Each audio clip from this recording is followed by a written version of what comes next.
Assalamualaikum warahmatullahi wabarakatuh. Terima kasih yang udah stay tune lagi di channel Lihat Bisa Official ya guys. Semoga kalian selalu sehat dimanapun kalian berada. Berkabar Allah untuk kita semuanya.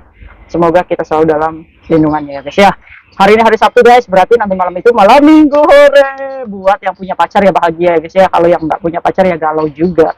Tapi nggak apa-apa guys, lebih baik jomblo ketimbang kita kejebak dengan percintaan scammer ya guys ya. Dimana orangnya nggak tahu juga sih kayak gimana ya guys ya. Dan tujuan mereka adalah menipu kita ya. Semoga kita dijauh-jauhkan ya guys ya dari laki-laki yang begitu ya guys ya, yang hanya memanfaatkan kita untuk uang, bukan karena cinta. Jangan percaya kalau nggak ketemu langsung ya guys ya. Oke guys, hari ini sebenarnya saya bukan ngebahas tentang scammer nih. Saya mau melanjutkan cerita mengerikan tentang money laundry yang kemarin itu ngebahas tentang kasusnya Mbak Tita ya guys ya. Ternyata guys, Hongkong itu memang guys kecil banget ya. Nah, semalam itu ada telepon yang masuk di telepon saya. Dia mengatakan, "Kak, saya juga kasusnya sama, Kak. Money laundry." Ternyata perbincangan ya hampir 10 menit. Ternyata guys, yang telepon saya itu Mbak Titanya guys. Subhanallah ya guys ya. Allah itu mempertemukan itu dengan cara yang tidak duga-duga. Dari kisahnya Mbak Tita, saya pun tidak lupa mengucapkan terima kasih kepada Mbak Tita ya guys ya, atas kisahnya bisa menginspirasi dan membuat kita lebih berhati-hati ya guys pastinya. Karena saya berbicara dengan Mbak Titanya langsung, jadi saya penasaran ketimbang saya kepo. Saya bertanya lah sama Mbak Tita, "Mbak, gimana kasusnya? Kemarin itu kan dijamin sama majikannya $1.000, HP-nya disita sama polisi." Saya bertanya dua hal. Yang pertama, apakah handphonenya balik? Dan Mbak Tita jawab, "Enggak, Kak." Yang kedua, gimana prosesnya? Apa sudah selesai dengan hanya jaminan 1.000? Enggak, Kak. Saya harus menuju persidangan di bulan 4 guys, dan handphonenya itu sebagai jaminan. Oke, apakah saya akan membahas tentang kasusnya Mbak Tita lagi? Enggak, ini temannya Mbak Tita yang nanti mereka ini bertiga akan menuju ke sidang yang sama guys. Lucu, ada lucunya, ada sedihnya, ada takutnya ya guys ya. Dan dari video ini semoga kita banyak belajar nih untuk tidak menjadi salah satu seperti Mbak Tita. Saya bongkar di sini gimana sindikat ini bekerja dan apa sih yang membuat mereka ini menjadi takut. Yuk langsung aja, jangan lupa subscribe, like, dan komen ya guys ya. Kalian bisa lihat nggak? Ini adalah sebuah rekening di HSBC. Kalian lihat nominalnya, fantastik, 700 juta. Dan satu lagi rekeningnya 180 juta, sekitar 180.000 dolar Hongkong, sekitar 360 juta. Kalau dua rekening aja, ini sudah ada di rekening kita atas nama kita uang sebesar 1 miliar rupiah. Gila, uangnya siapa guys? Uang dari bank ini. Makanya polisi menelusuri siapa pemilik rekening ini. Salah satunya adalah Mbak Tita nih. Yang kedua adalah temannya Mbak Tita. Gimana sih temannya Mbak Tita ini bisa ketangkep juga sama polisi? Dan gimana ketakutan temannya Mbak Tita melawan 3 laki-laki berkulit hitam suruhan dari mami-mami ini guys. Mami lampir. Mbak Tita ini awalnya tidak percaya kalau temannya juga ikut ketangkap polisi. Tahu-tahu itu saling bertukar pesan guys. Dan ternyata temannya juga ditangkap. Akhirnya temannya Mbak Tita dan teman satu laginya itu saling bersepakat kalau nanti ditanya polisi di persidangan nanti, kita jangan pernah bilang kalau kita saling mengenal. Jadi ini ketiga korban ini saling rundingan nih, kamu jangan ngomong jangan kenal saya ya, saya juga nggak akan ngomong jangan kenal kamu. Karena syarat nanti lolosnya dari persidangan, di mana kita tidak saling mengenal, itu akan memutus kalau kita bukan bagian dari sindikat mereka ya guys ya. Semengerikan itu. Tapi kita berdoa dulu guys untuk teman-teman kita nanti 3 orang ini, Mbak Tita dan kawan-kawannya yang akan berjuang di pengadilan nanti bulan 4. Semoga mereka diberikan kekuatan dan diberikan kesempatan kedua ya guys ya oleh Allah supaya memperbaiki diri lagi untuk tidak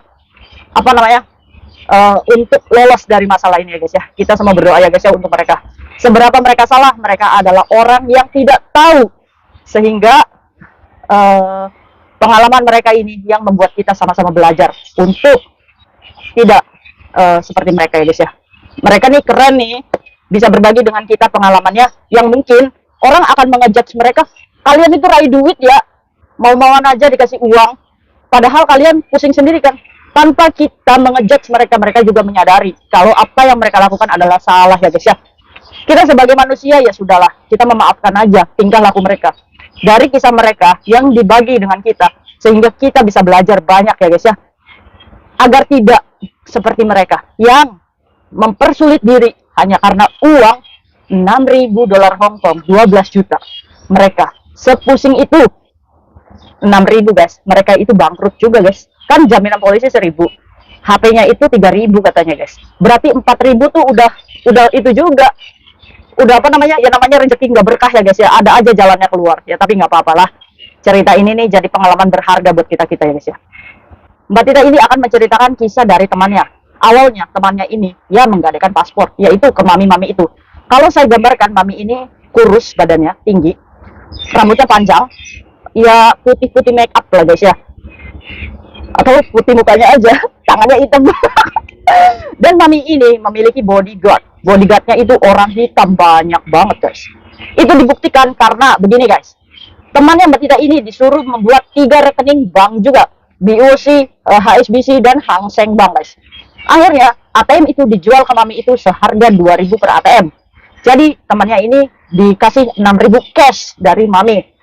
Nah akhirnya ada masuk nih, uang masuk pertama 340.000 dolar Hong Kong. Kaget kan? Uangnya siapa ini? Akhirnya guys, ATM-nya kan udah dikasih mami tuh. Ya udahlah.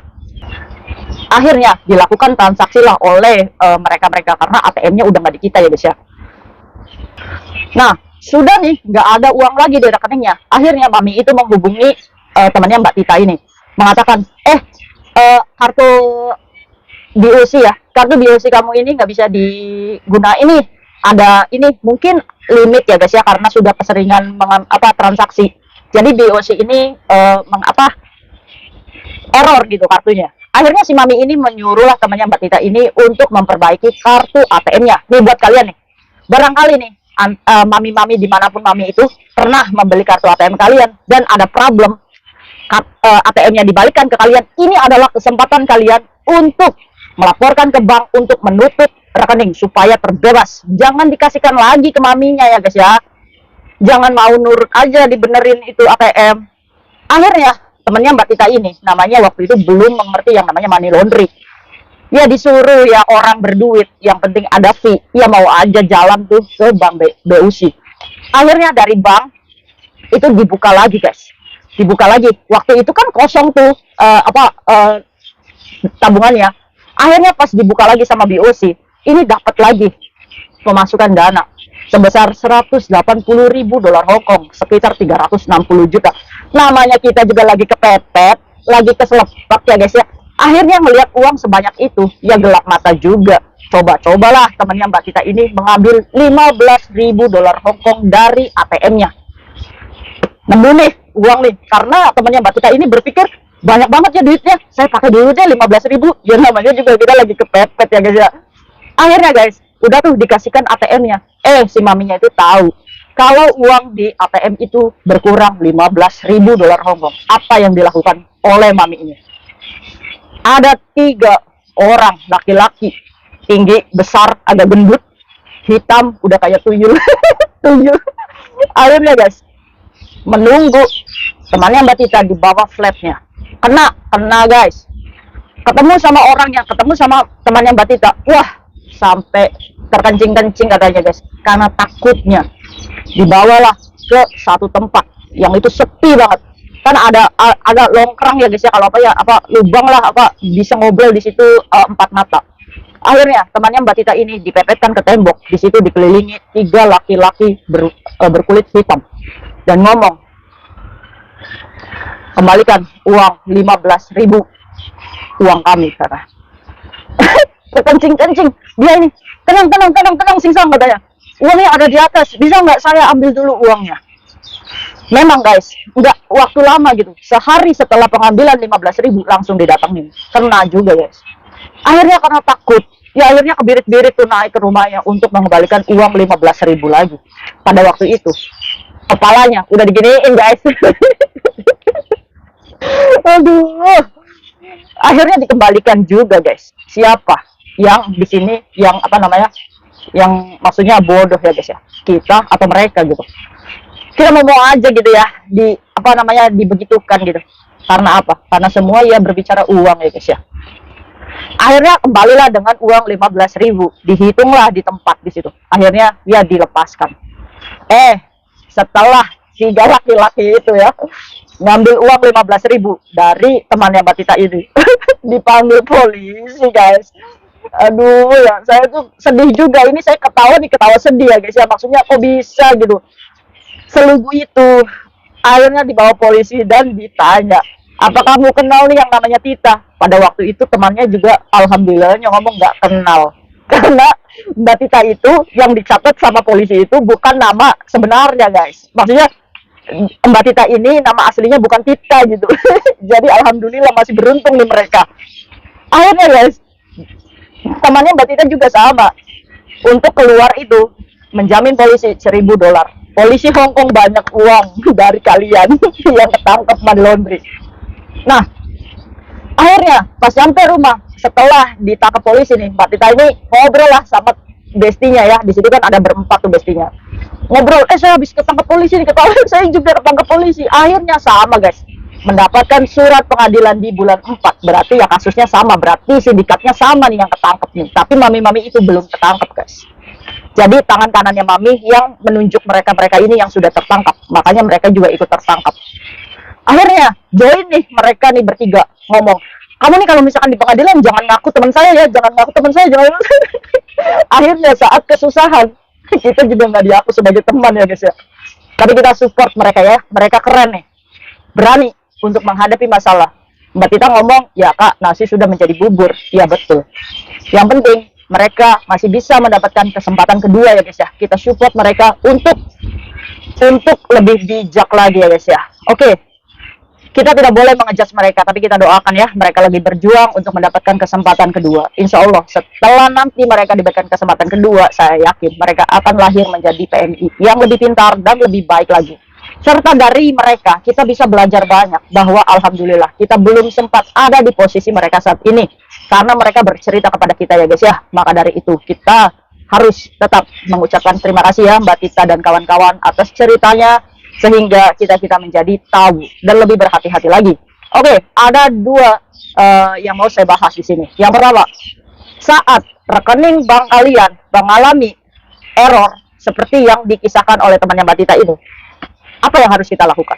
Yang harus kita lakukan itu adalah kesempatan kita untuk memblokir ATM kita ke ke bank bersangkutan, mengamankan diri. Kalau aja teman yang Mbak Tita waktu itu langsung memblokir rekening, mungkin saja polisi tidak akan mendetek. Karena apa? Karena tidak akan ada uang masuk kembali ya guys ya. Tapi ya kalau kayak gitu ya nggak ada cerita ya guys ya. Untuk itu nih kalian yang rekening banknya error, sudah blok aja.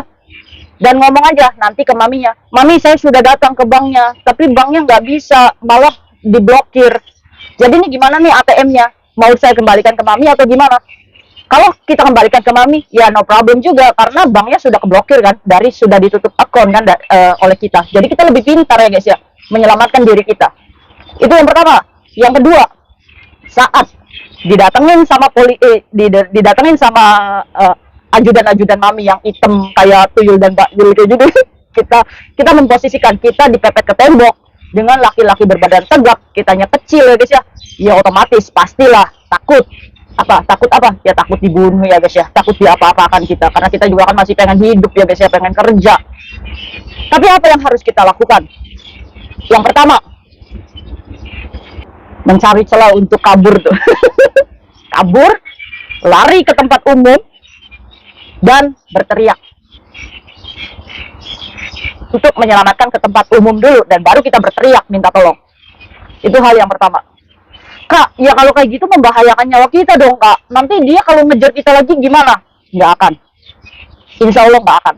Karena apa? Karena mereka tahu kalau kita melakukan pemberontakan dan berani, berarti mereka akan berpikir, oh berarti PMI ini juga akan berani melaporkan tindakan mereka ke polisi. Saya jamin guys, karena keberanian kita itu yang membuat mereka itu tidak semena-mena kepada kita. Nah gimana kak? Uang yang sudah kita ambil juga, ya kembalikan, itu bukan uang kamu. Kalau kamu memakan uang dari money laundry, ya termasuknya kamu itu sindikat juga. Jadi uang itu kembalikan ke pihak bank atau ke polisi dan mengaku, Pak, ini uang dari ATM saya, nggak tahu uangnya siapa, saya kembalikan. Dan tutup akun. Udah selesai masalahnya. Oke guys, bisa dipahami ya guys ya. Intinya, saat kalian berani menghadapi suatu kejahatan atau tindakan jahat, Allah akan menguatkan dan menyelamatkan kamu. Karena apa? Karena kamu berjuang di jalan yang benar. Insya Allah. Itu yang harus kamu yakini. Yang kedua, jangan pernah memandang seseorang itu berwibawa, berkasta, berkelas atau apa hanya karena dari perhiasan yang mereka pakai, dari uang yang mereka punya. Kalau kita menganggap seperti itu, maka kita sebagai manusia itu akan dibeli oleh uang ya guys ya. Uang mereka yang akan membeli kita. Jangan mau. Harga diri kita itu mahal. Tuh, jangan pernah memandang sesuatu sesulit apapun kita, jangan pernah memandang uang segalanya.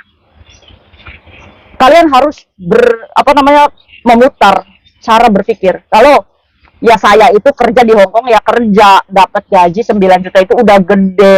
Kalau kita sudah bersyukur, insya Allah ya meskipun kita lagi diuji kesusahan, ya namanya manusia juga diuji guys. Minta terus saja sama Allah untuk dibukakan jalan yang mudah. Oke guys, jangan nyemplungin diri ke masalah yang sebenarnya kita bisa menghindar dari awal. Untuk itu hati-hati ya guys ya, untuk kita semuanya. Semoga enggak mami-mami ini yang sindikat secepatnya tertangkap. Amin ya robbal alamin ya guys ya.